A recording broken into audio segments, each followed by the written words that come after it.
The boardroom froze. Everyone, doctors, therapists, even the billionaire himself, watched in stunned silence. The boy was screaming again, louder than ever before, his tiny fists pounding the polished table as his voice echoed off the glass walls. For 6 long years, no one could calm him. No one. Until now. Then, from the far end of the room, the janitor took a single step forward and began to sing. A soft, trembling melody, barely above a whisper, drifted through the air like sunlight through storm clouds. And then, the impossible happened. The boy stopped. His hands fell silent. His cries faded into breath. For the first time since his mother's death, the millionaire's autistic son simply listened. But how did we get here? How did a man no one even noticed become the only one this child could hear? Let's go back, because this story is not about status. It's about soul. 3 years ago, billionaire tech mogul Daniel Lancaster was on the cover of every magazine. Praise for building an empire, idolized for marrying his college sweetheart, and envy for the mansion he called home. But all that changed the day Charlotte Lancaster died in a car crash and left behind a little boy who had already stopped speaking. Eli was 4 years old when his world went silent, not because he didn't understand, but because it hurt too much to make a sound. By age 6, his diagnosis was official: nonverbal autism compounded by post-traumatic stress.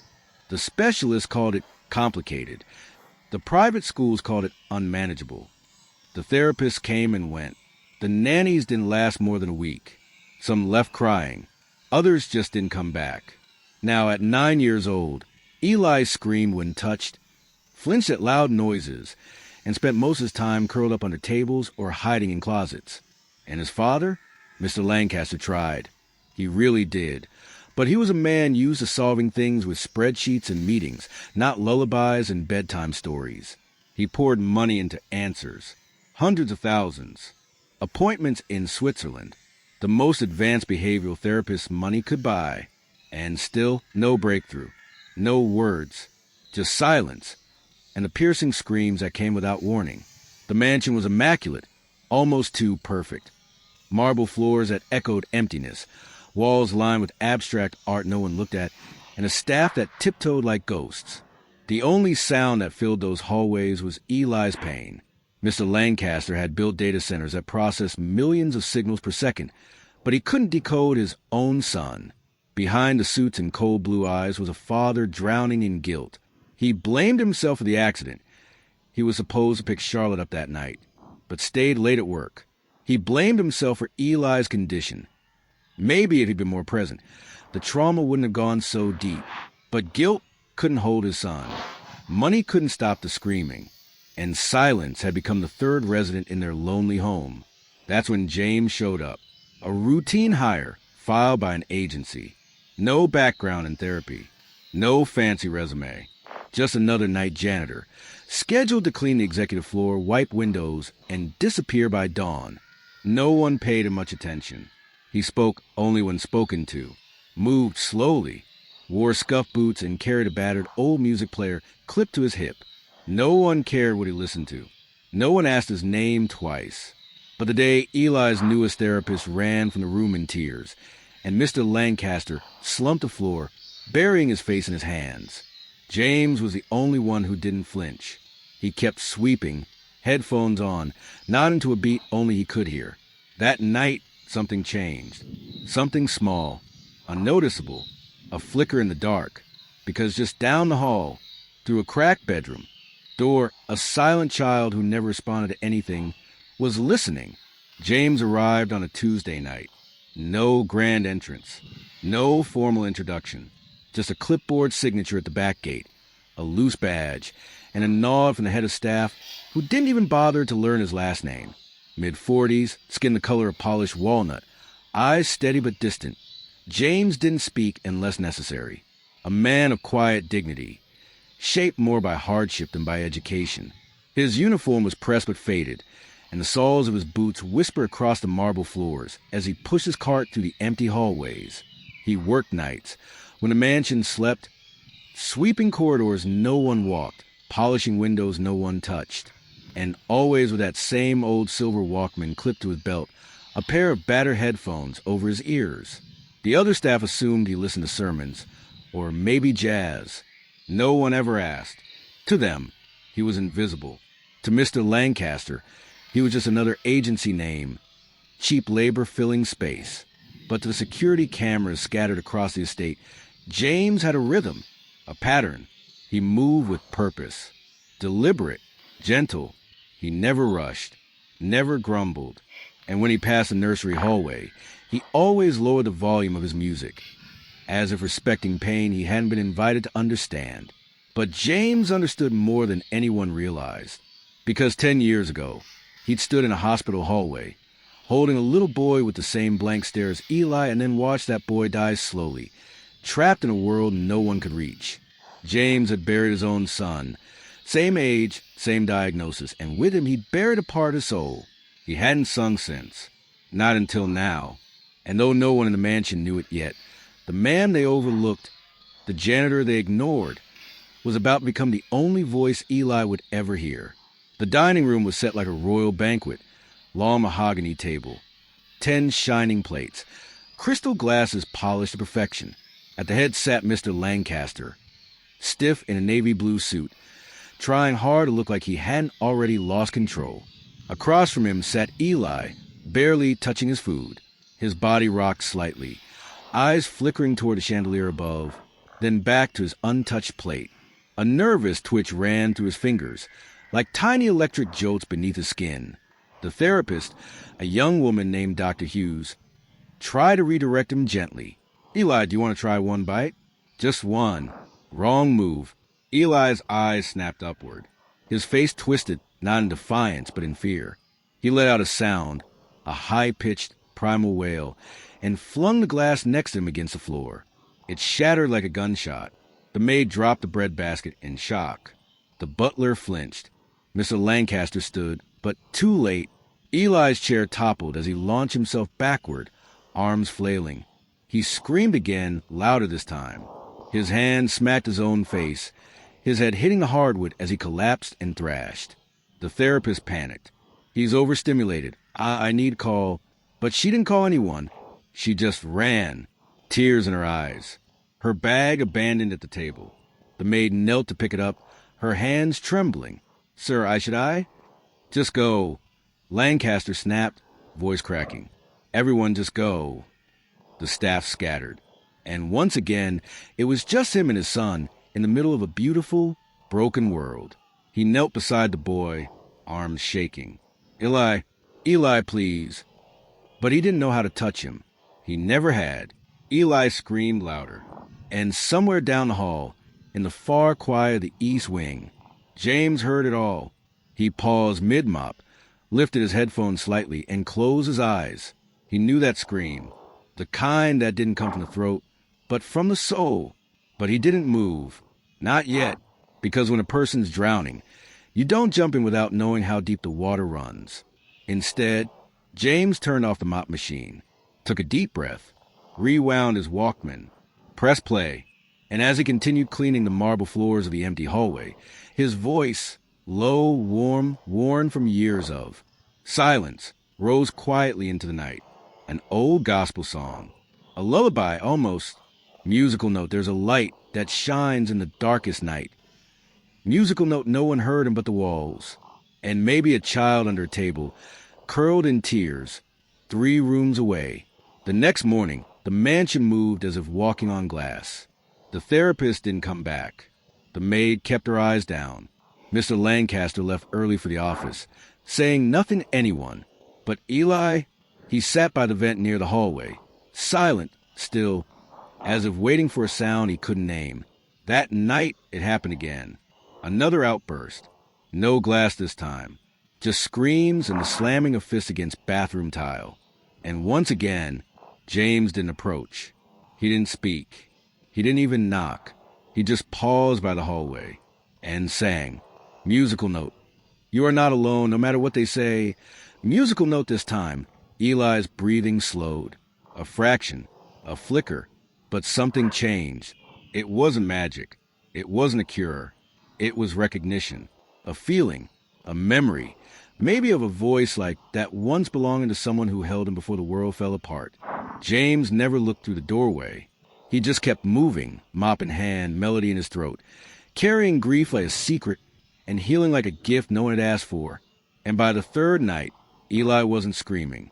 He was sitting, listening, waiting. It started so small, they almost missed it. The next morning, the security team flagged a clip from the overnight footage. Unusual movement near the east hallway. The timestamp read 2:13 a.m. On the grainy black and white screen, Eli appeared barefoot, silent, standing just outside his room. He didn't speak, didn't rock or scream, just stood still, staring down the corridor where James had been mopping the night before. And then he sat, cross-legged, motionless, eyes open, right in front of the door where the janitor's soft humming had last echoed. Mr. Lancaster reviewed the clip twice. Why was he sitting there? No one had an answer. That night, it happened again. Eli crept from his room at midnight, walked carefully, and lay down on the rug near the hallway vent. And through that vent, James sang. Musical note, lay your burdens down, child, you're not alone. Musical note, Eli's breathing slowed. His fists unclenched. He didn't smile, but he didn't cry either. In a home where every sound was a warning, this one became a signal of safety. The third night, Mr. Lancaster waited in silence at the top of the stairs. He saw James walk by, headphones on, mop gliding effortlessly across the marble. Then came the song, low and cracked, like it had been buried under years of silence. And then came Eli, tiptoeing toward it like a moth to warmth. Mr. Lancaster whispered to himself, stunned, why does he only calm down when that janitor sings? For the first time in years, the man who tried to buy every solution finally realized the one thing his son needed couldn't be purchased at all. And the one person who had reached his boy was the one he'd never even spoken to. White heavy check mark next step. By the end of that week, Eli's routine had changed. He still didn't speak, still avoided touch. But each night, just after Mansion's lights dimmed and the rest of the staff retreated to their quarters, he would quietly rise from bed, pad down the cold marble hallway in his pajamas, and sit near the corridor where James mopped the floors.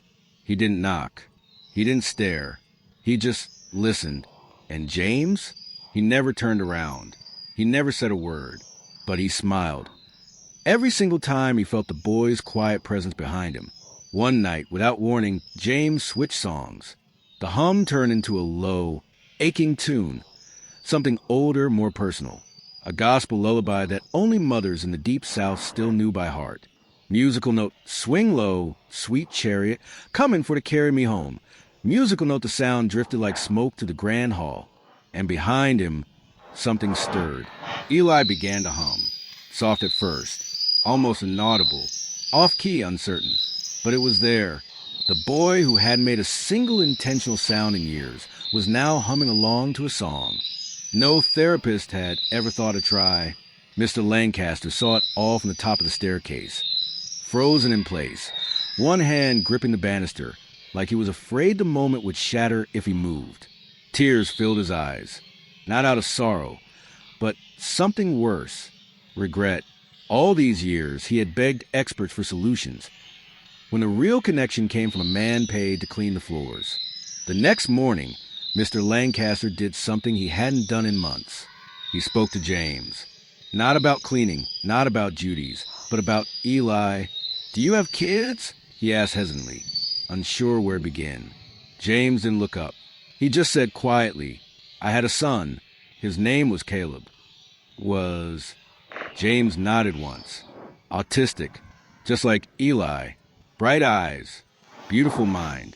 He loved music, but the world never made space for him. What happened? There was a long pause. James's voice cracked as he answered. He wandered one night. I was working late. By the time they found him, he was already gone. Silence. Heavy. Immovable. I haven't sung since, James added. Until now. Mr. Lancaster lowered his gaze. For the first time, he saw James, not as a janitor, not as background noise, but as a man who crawled through fire and still chose to sing. And maybe that's why Eli responded to him, because trauma speaks in echoes.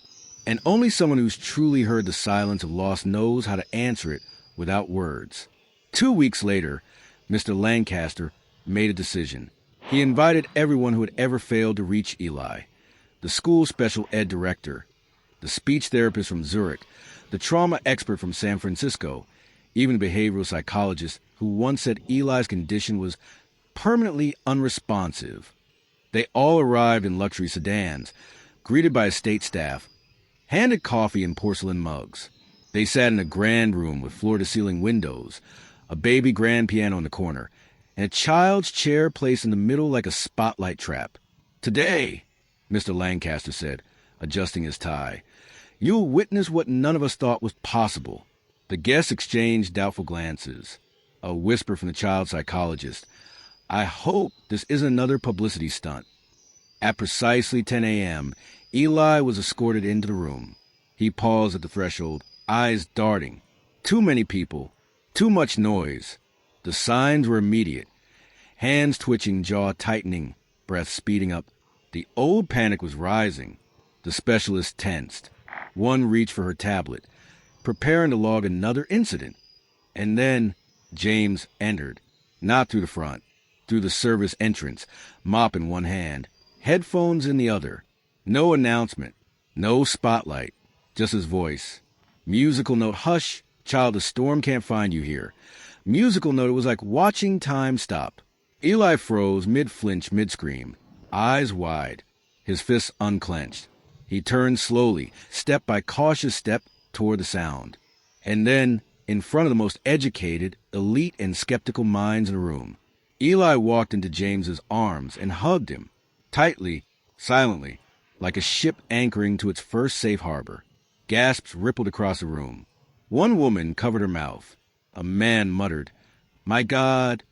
The head therapist lowered her clipboard. Mr. Lancaster didn't speak. He couldn't. His voice was trapped behind the tears, sliding freely down his cheeks. James didn't look at anyone.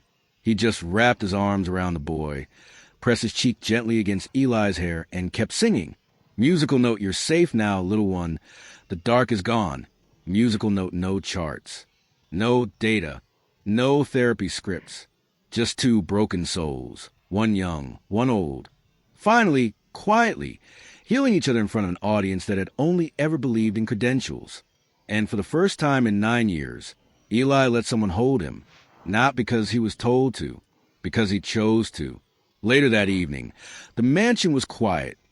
Not the heavy, suffocating silence of before, but a peaceful hush, the kind that follows a long exhale after years of holding your breath. Mr. Lancaster found James in the garden, wiping down his mop handle under the setting sun. He didn't waste time with small talk. "I'd like to offer you a permanent position," he said. "Not as janitor, as Eli's full-time therapy guide." James didn't respond immediately. He just looked up, a rare softness in his eyes. "I'm not certified," he said plainly. Mr. Lancaster stepped forward. "You're something better. You're the first person who's ever made my son feel seen." Then, with a voice that trembled just enough to break, he added, "You didn't just calm my son, James. You gave me back hope." James smiled, small, quiet, but real. He never needed someone to fix him, he replied. Just someone willing to listen, not talk. And in that moment, two fathers stood in shared understanding, one grieving what was lost, the other beginning to believe in what could still be found. Sometimes, the person we overlook is the one who holds the key to healing. In a world obsessed with titles, degrees, and wealth, never forget, kindness, music, and quiet presence can reach places no money ever will. If this story touched your heart, don't forget to like, comment, and subscribe for more stories that celebrate humanity, hope, and the heroes hiding in plain sight.